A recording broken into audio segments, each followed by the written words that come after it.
Miss Emma goes to church on Determination Sunday when church members sing their favorite hymns and tell the congregation where they will spend eternity. Grant recalls last Friday, when he came back from talking to Vivian. He had found Miss Emma and Reverend Ambrose sitting with his aunt in the kitchen. Miss Emma asked him about his visit to Jefferson's cell, and he lied and says that Jefferson seemed to be doing well and that he had eaten some of the food she had sent him. Reverend Ambrose tried to determine whether or not Grant intended to teach Jefferson within a Christian framework.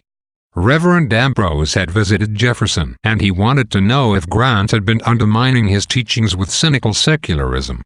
Grant became impatient with this line of questioning. After years of hard studying in academia, he no longer believes in the teachings of the Bible. After his aunt returns from church, Grant sits at his desk correcting papers. He remarks that, up until his last year at the university, he participated in the church. He says that studying ate up most of his time and that he became distanced from his faith in the church, angering Tante Lou. Professor Antoine told him he should leave Bayonne for good, and Grant tried visiting his parents in California. Nevertheless, he returned to Bayonne to teach, where he cannot escape the influence of the black church. He says that he is running in place, unable to accept what used to be my life, unable to leave it. Suddenly, Vivian surprises Grant with a visit to his house.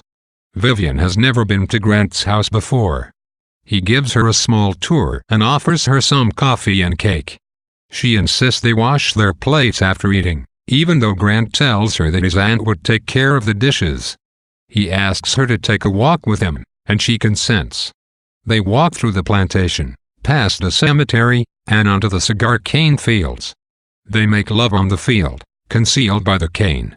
Afterward, they discuss possible names for their future children, and Grant says he does not want to raise his children in this community. After some time, they return home. Vivian says that she hopes Grant's family will like her. She comes from a light-skinned mulatto community called Freelakov, but she married a very dark-skinned man whom she met while attending Xavier University. She kept the marriage secret because she knew her family would object. When she finally told them, they shunned her and her new family.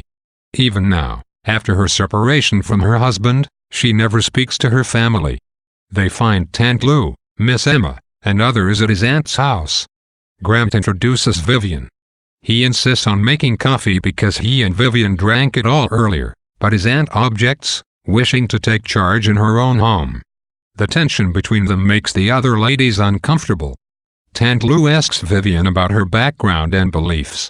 Vivian goes to church regularly, although it's to the Catholic Church. Tante Lou presses Vivian about whether she would drop her religion to marry Grant, the atheist.